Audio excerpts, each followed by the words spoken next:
Let me tell you why this is emotional. He's 17. He's 17. You see, for young black males, moments like this have a way in this country of defining them, summarizing them. He's a good kid. He's actually really smart too, brilliant. He's going to do great things in college. All right, guys. So once again, we got to talk about the Citi-bike Karen situation. A story that, quite honestly, I'm sick and tired of talking about. But you guys want me to keep talking about it because, you know, the race hustlers who continue to defend the young black scholars who are obviously in the wrong in this situation. It really does mind boggle me, okay? It is baffling to see how these people just won't take the L. They just won't let it go, okay? I mean, we have receipts and proof and evidence that the bike belonged to the pregnant hospital worker that was leaving work, okay? She scanned the bike. They tried to take it from her because the young black scholar thought that he just had this god-like ownership of the bike, despite the fact that he was not renting the bike at the time. He tried to sit on the bike, okay, without renting it and prevent others from renting it because he wanted to keep that same bike. He didn't want to pay extra money to keep renting the bike. He was trying to game the system. We all know the story. We all know that the young black scholar was wrong, okay? But despite being wrong, we have a lot of stupid people in this country who is still siding with the young black scholar. In fact, the young black scholar, thanks to his sister and white saviors like Tizzy ENT, has helped the young black scholar's family raise over $100,000 because they were jealous that the pregnant white woman ended up raising over $100,000 for her legal defense as she fights for her job. Okay, and we know they're not raising it for any type of legal action or to get a lawyer or anything like that, because the sister told us in an interview that all the lawyers she talks to basically don't want to take their case because they don't have a case, right? There is no case. So what they're raising money for is simply just for sympathy, right? It's the, oh, boohoo, the racists and white conservatives are after us. They caught us in our lie. So therefore we're a victim of racism. Please give us money. And again, you have so many stupid people in this country that they raised $100,000 for nothing. Even when they admitted that they don't have a case, no lawyers really want to talk to them about this because they have nothing. I mean, even Ben Crump was like, nah, I'm good, right? I recommend you go to the New York State Bar, okay, to try to find a lawyer. Okay, he didn't even give a personal referral because they have nothing. Again, this is just rewarding bad behavior, right? That's all this is. But anyways, this brings me to Rashad Richey, who originally got caught up in this story because he is a Karen hunter, right? He is a bigotry hunter, okay? He is a race hustler, okay? And this story right here was too juicy for him to pass up. He didn't wait for the facts to come out before coming up here and telling his audience that this woman was a racist who was trying to steal this bike from this young black scholar. And then he ended up having to retract some of his statements and to issue an apology. But now that the young black scholars side of the story has come out with their receipts, he's now basically doubling down, right, on his original kind of premise. And he's actually attacking the Citi-bike Karen's lawyer, basically calling him a liar, right? With no evidence that the lawyer is lying, okay? Because, again, Rashad Richey claims that he doesn't have a bias towards black people.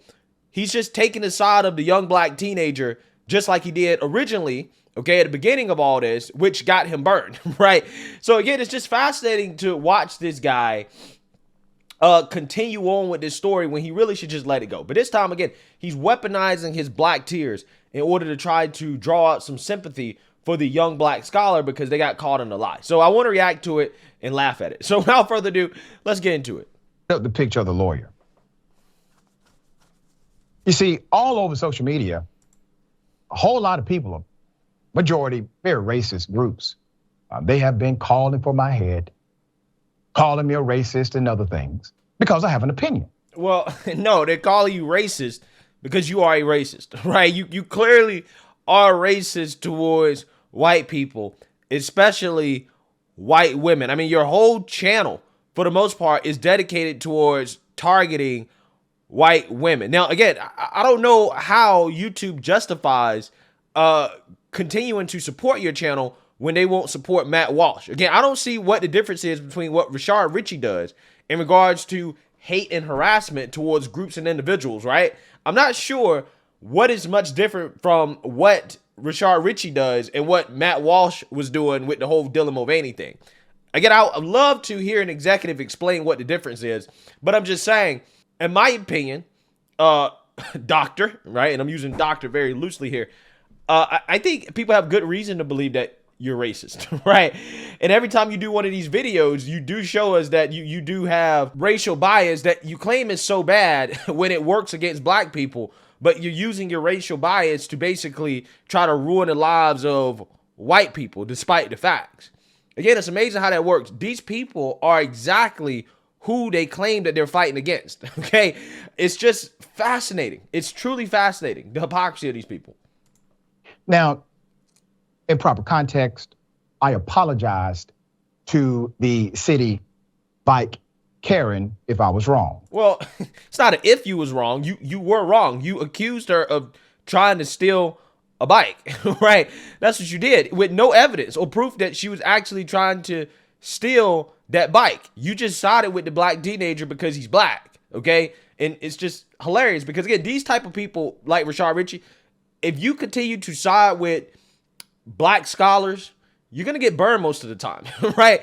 Because if you understand basic crime statistics, you probably shouldn't be siding with these black scholars, right? If you want to be right, right? I'm just saying. But I did do something I should not have done.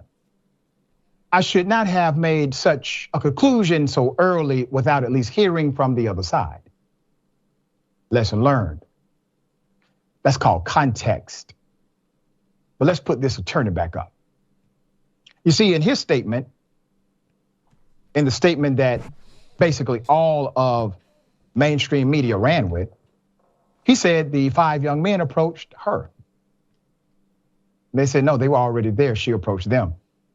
There's no mention about her grabbing the cell phone from a minor, but it is in the video and also corroborated by witnesses at the scene. His name is Justin Marino. Yeah, so these people want to make a big deal about the woman grabbing a cell phone from the young black scholar. And it's like, well, she did that because, one, she rented the bike, and the young black scholar tried to basically manhandle the bike from her. He forced her to redock the bike, even though she had rights to rent the bike. Okay, and then he tried to take his phone and try to rescan the bike on his account. And she took the phone to stop him from allegedly, right, stealing the bike from her. That's why she took the phone.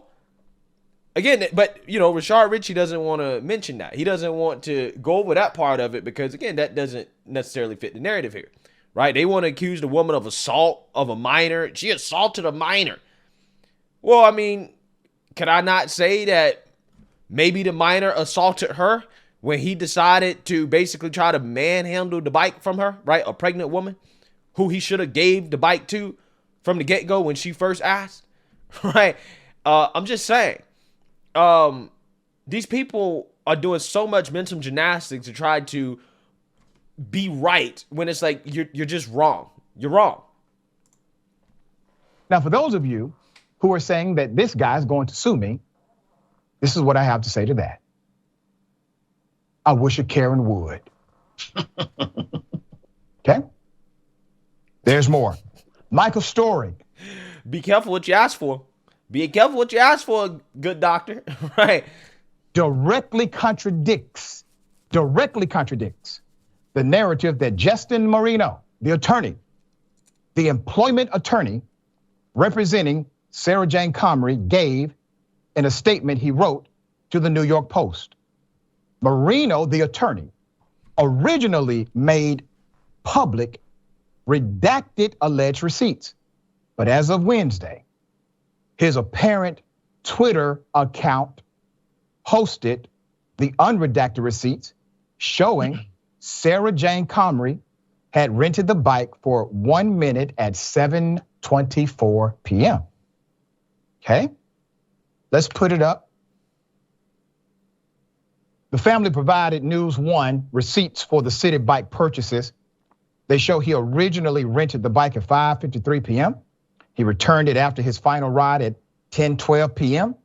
Each of the receipts he sent for review shows him riding the bike in intervals of 45 minutes or less, redocking the bike, and then taking it out again a short time later. Things turned worse for the teen, the child who's in high school, about to go to college. All right, so you see the framing on this?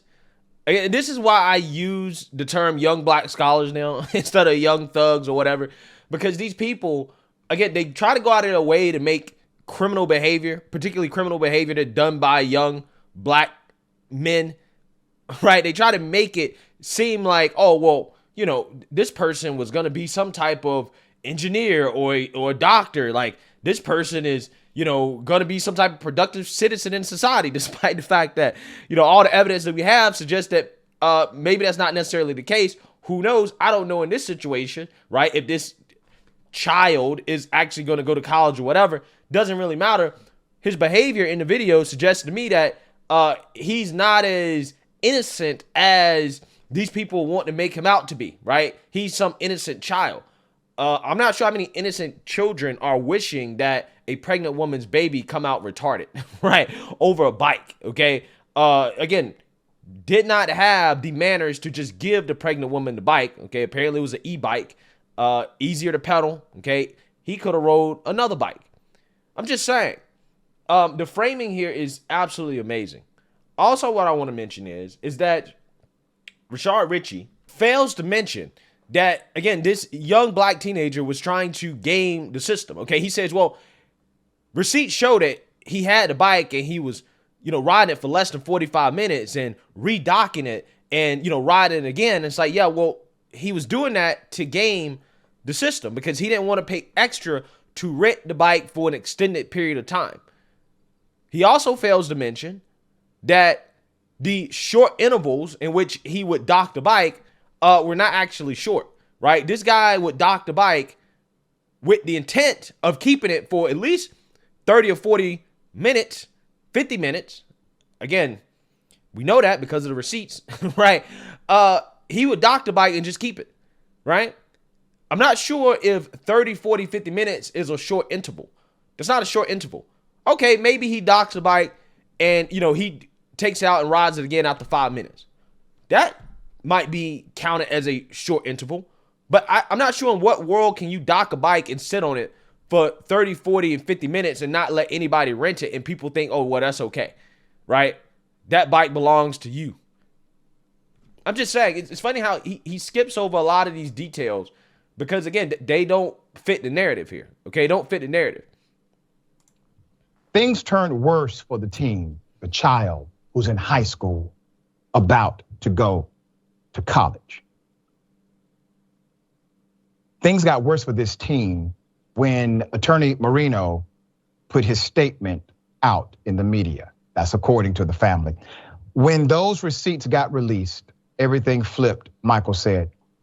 People started calling me a thief, a thug, and a black man.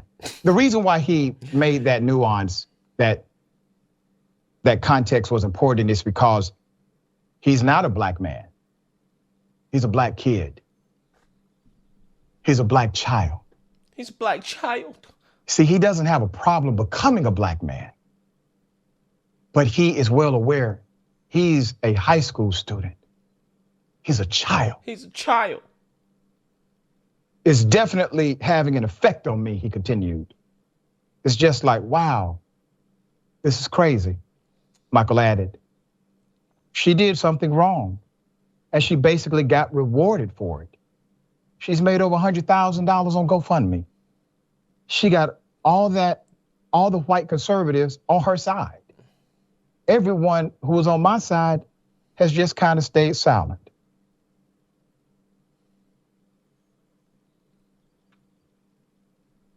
Not me.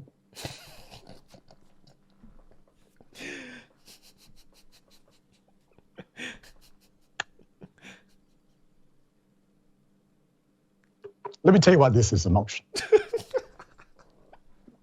He's 17. He's 17. He's 17. 17. You see, for young black males, moments like this have a way in this country of defining them, summarizing them. Not if you're not a criminal, right? Again, this is what gets me about these people, bruh. This dude, again, he's weaponizing his black tears, okay? Which is something that you see quite a bit nowadays, right?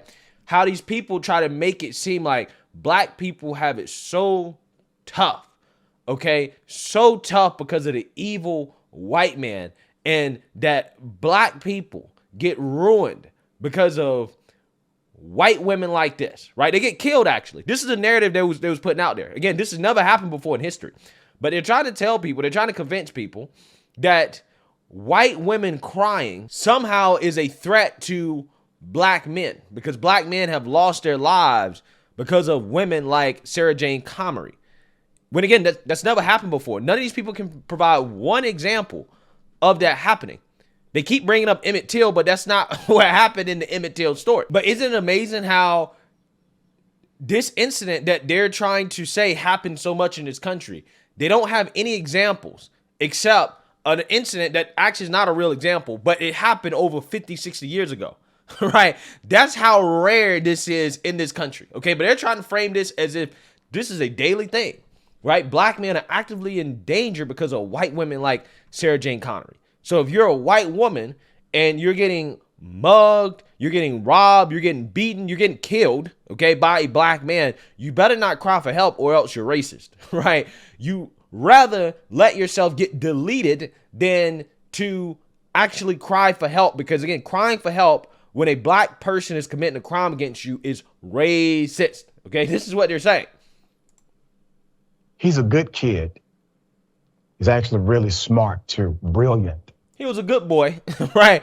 He was a great kid. Again, they say this for every single young black criminal that is a victim of, being killed or something happening to them because of a white person, right? For example, if a white police officer kills a young black criminal, all of a sudden they'll tell you that, well, he wasn't a criminal. He was actually an engineer, right? He was a mathematician. He was going to be the next Neil deGrasse Tyson.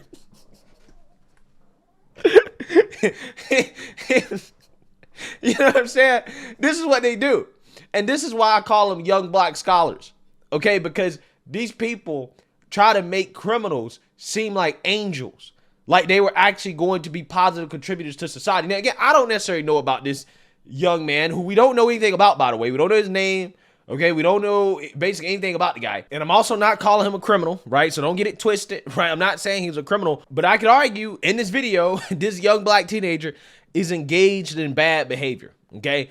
But for whatever reason, Rashad Richey, again, has come to the conclusion that this young black teenager is actually really smart and brilliant, right? Not sure if he's actually talked to him personally, but I'm just saying, I'm not sure how you come to that conclusion. I think it's because of his skin color, right? My gut feeling tells me that Rashad Richey is saying this because of this young man's skin color, not because he actually really knows anything about the young man, okay? Because I'm just saying, this video, okay, along with evidence, does not reflect very well on the young man, okay? But hey, Rashad Richey claims he has no racial bias, though. No racial bias. He's going to do great things in college. Yeah, going to do great things in college. Hopefully he doesn't continue trying to strong arm away Citi-bikes from pregnant white women, right? Let's hope he nixes that habit. The comments I have seen about him in particular have been very troubling. Many have engaged, obviously, in true defamation. There are those who said, I engaged in defamation against Ms. Comrie. That did not happen. My opinion stands. Yeah. So I want you guys to understand the mental gymnastics here that Rashad Richey's doing. He's saying that there are those who engage in true defamation. He's talking about people who actually just stated facts, right? Who said that, well, the young black scholar tried to take away a bike that rightfully belonged to this pregnant white woman, right? Because she had receipts showing that she rented the bike. The black teenager had receipts showing that he was not renting the bike at the time in which the pregnant white woman rented the bike, right? Which means that the bike was available for rent by anybody. So apparently stating facts based off receipts and evidence in the video, that is true defamation according to Rashad Richey, right? But him coming out here and saying that the pregnant white woman stole the bike from the young black scholar, okay, saying that she's racist, okay, having a mayor come on his show and call her a pregnant thug, that's not defamation, even though his statements were not grounded in reality and in facts. Okay, he accused her of theft. He accused her of stealing. He accused her of a crime with no evidence whatsoever to suggest that she was actually committing a crime. But that's not defamation. He claims his opinion stands. He also says that he wished a Karen would in response to the idea that the lawyer could be suing him. Okay, well, if that's the case, Dr. Rashad, you didn't commit defamation. Your opinion still stands. Put back up the original video, right? Put back up the original video, because we know why you took it down. You took it down after the lawyer came out and showed receipts proving that what you said was not true, right? That she didn't steal it, which means that you did defame her, right? You accused her of being a thief. You accused her of a crime that she did not commit. But again, since you feel so strongly about it, put back up the original video. Put back up the original video. Nobody here doxed Ms. Comrie. Her information was already out there. 35 million people had already viewed the video. Yeah. So this is what he's trying to do as an excuse for his poor behavior, okay, in regards to sending the mob after her. Well, I didn't dox her. Her information was already out there. Yeah, but you took that information, you made false statements about the woman, and then you sent the mob after her with that information, her and her employer. So you may not have been the original doxer, because we know who originally doxed her, right? The Ish Dinesh dude on TikTok, right? Who, again, is a race hustler who makes money off this stuff. But you participated in it. You participated in the mob going after her after the doxing, which is just as bad. It's just as bad.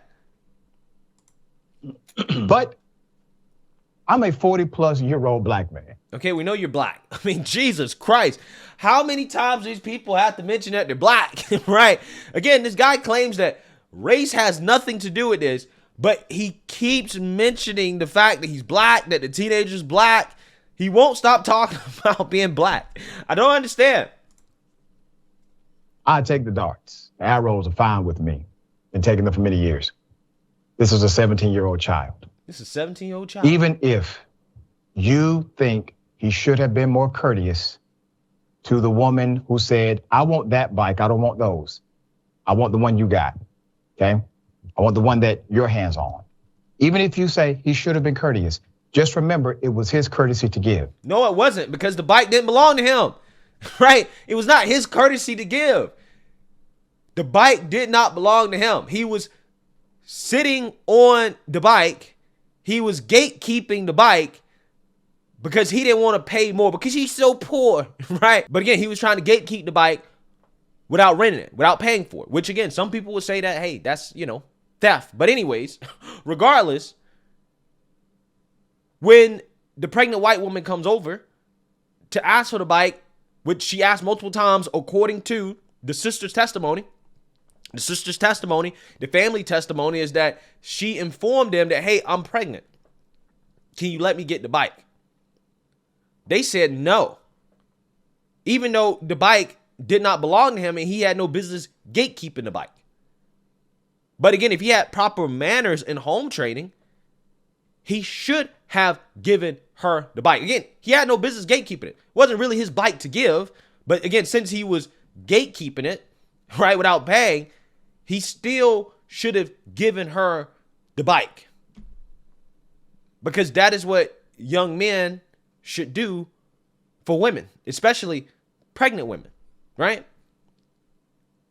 But again, these people want to make every excuse in the book for bad behavior. because they hold black people to such a low standard. It's pathetic. It's sad and it's embarrassing. It really is. It was his courtesy to give if he wanted to give it. And he had, in my opinion, a very valid explanation as to why. Yeah, he was trying to game the system, right? Again, which is not a valid explanation. So Rashad Richey is essentially encouraging people to, again, try to game the system when it comes to getting free bike rides, okay? That's what he's doing. He said that's a very valid explanation. No, his explanation was not valid. The receipts are the only explanation that tells you who had valid ownership of the bike. And it is very clear that Sarah Jane Connery had that. He did not give her the bike. People can look at one thing and see it different ways. That happens every day. But let's be clear. Put the attorney back up again. Sir, there's one major issue that I have. And I'm asking for you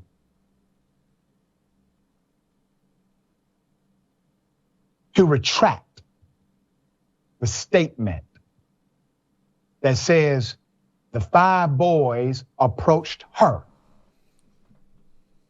That is my request to you, attorney, because that statement is why so many individuals, a big reason why so many individuals, I believe, are now saying that he's a thief, that they are thugs, that they came at her.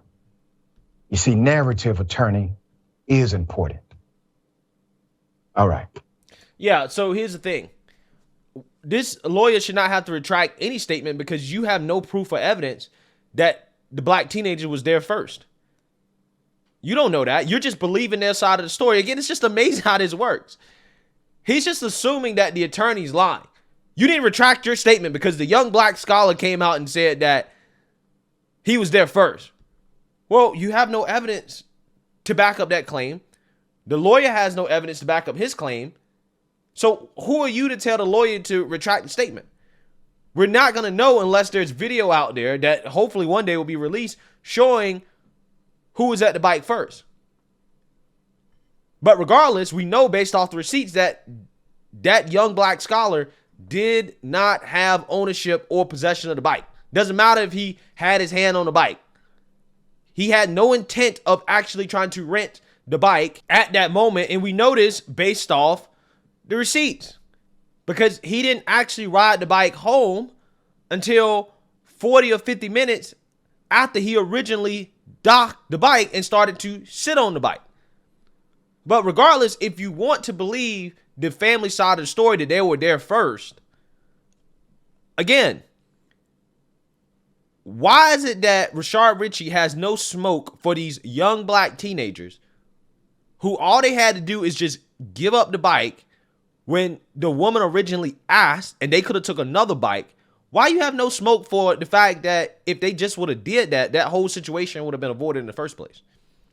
Now, again, one of the kids eventually did give up the bike, and I give them a little bit of credit for one of them eventually giving up the bike. But according to the sister's story, they all denied her initially, even after she said that she was pregnant.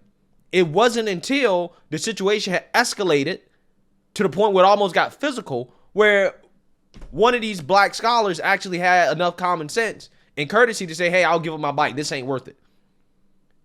But it should never get that far because we should have young men, whether they be black, white, whoever, that are raised to instinctively know that, hey, you know what? I need to be a man, right? And, you know, be deferential and to be chivalrous and kind and courteous to women, especially women that are pregnant or that are disabled or that are older or whatever. Again, it's crazy how Rashad Richey doesn't value that at all. He doesn't bring that up at all. Outside of saying, well, he doesn't have to do that. He don't have to do that. Okay, he doesn't have to, but that doesn't mean he shouldn't. The question is not whether or not he has to. The question is whether he should, as somebody that's trying to become a black man, right? He's such a positive contributor to society, right? He's so smart. He's so brilliant. Then why couldn't he use his smarts and his brilliance and all the great things he's going to do? Why couldn't he have used that to help out this young woman when she initially asked? A 6-month pregnant woman. It's amazing how that works. Again, this guy, Rashad Richey, is trying to weaponize his black tears to now go after this lawyer to make him retract the claim that the lawyer does not have to retract. He has no proof or evidence that these young scholars and their story is actually true. He's just believing it. And it's just so funny because he got burned before doing that, and he continues to double down on what got him burned in the first place. But hey, it is what it is. These people are not going to let this story go, despite the facts. Let me know what you guys think. Make sure you like, comment, subscribe, and support, share a black conservative perspective. Peace.